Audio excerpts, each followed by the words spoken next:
What you need to know about mediation and counselling in the family justice courts. To assist families undergoing legal proceedings at the family justice courts, mediation and counselling is used at the earliest opportunity for families to resolve disputes in divorce, separation, and children matters. Parents undergoing divorce proceedings in Singapore with at least one child aged 21 and below are required to attend mediation and counselling at the Family Dispute Resolution Division. What is mediation and counselling? Parties and their lawyers will meet with a court-appointed mediator for mediation and a court family specialist for counselling to resolve any disagreement over their divorce and related matters. Why use mediation and counselling at the FDR division? Mediation and counselling gives parties the opportunity to discuss their differences in a more amicable manner, so as to reduce tension and to focus on effective co-parenting for their child. Mediation and counselling sessions within FJC are non-chargeable.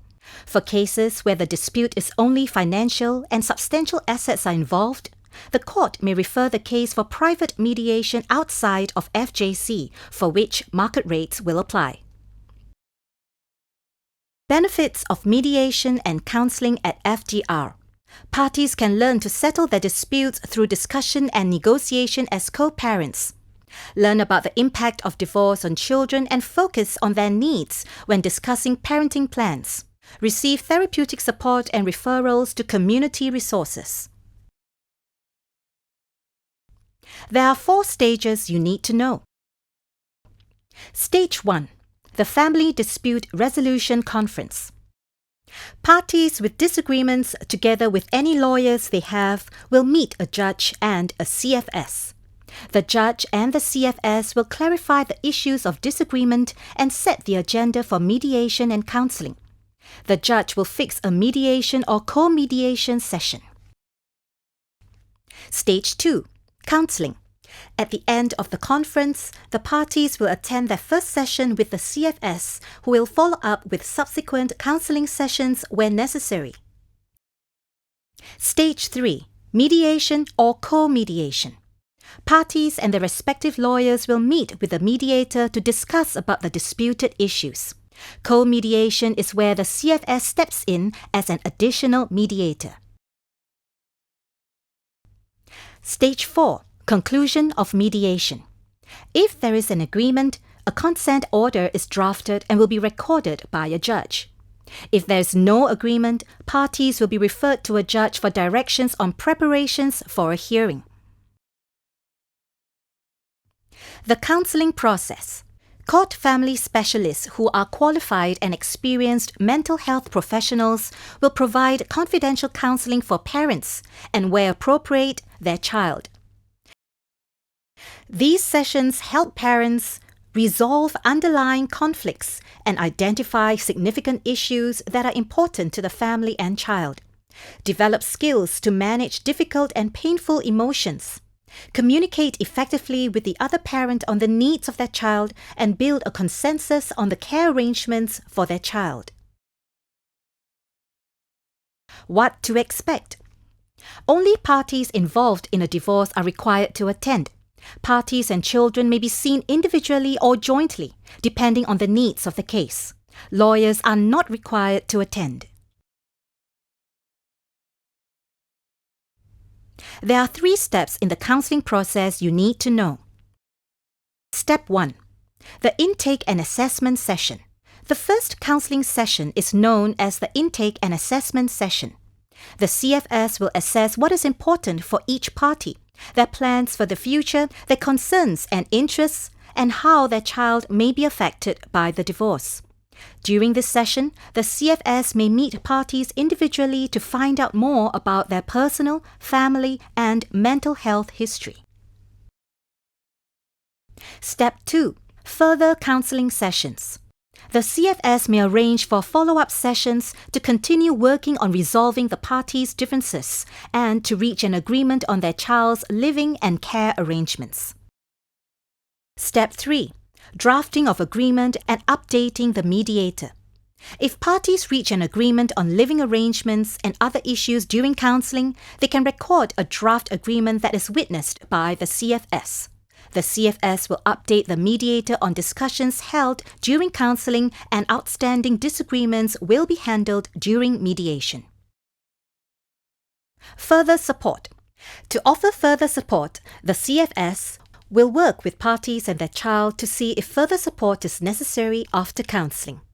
Can refer them to appropriate community and social service agencies such as family service centres and divorce support specialist agencies with the parties' consent.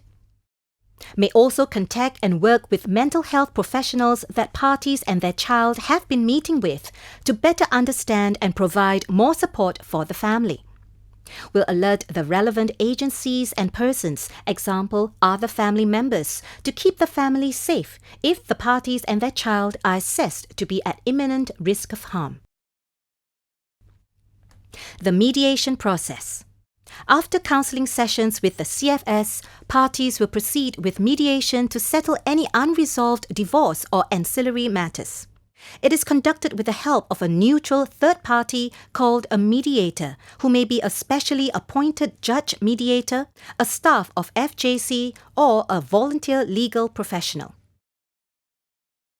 When attending mediation, before you attend mediation, make sure you're ready to listen. Be open to the views of the other party without pushing your own too strongly. Put your child's interest first.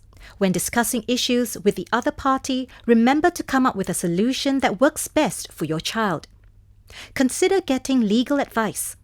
Divorce and separation procedures can be complex, and a lawyer can guide you through them. What to expect? The mediator will speak to parties and any lawyers they have to discuss the legal aspects of their case. The mediator will encourage the parties to understand each other's perspective and explore ways to resolve issues relating to their child and any other disputes. During the mediation session, the mediator could speak to the lawyers and parties in joint sessions or in private sessions separately. At the mediation session, if the mediator finds that there are complex legal and emotional issues to resolve in a case, they might call for co-mediation. It may take more than one mediation session for a settlement to be successfully reached. You may indicate to the mediator that you wish to reconcile with your spouse. If your spouse is willing to consider this possibility, the court may propose for both parties to attend counselling. What happens after mediation? If both parties can come to an agreement, they will reach a resolution where the terms parties agree on for the divorce can be recorded by a judge as an order of court. Once recorded, parties are required by law to abide by the agreed terms. If there is a major change in future circumstances for both parties, they may apply to vary the terms of the order if there is no agreement. If both parties cannot come to an agreement, they will have to go for a hearing where the court will give necessary directions for parties to prepare for the legal proceedings. For more information on the mediation and counselling process in FJC, visit the FJC website. You can also download a copy of the counselling and mediation brochure from the website.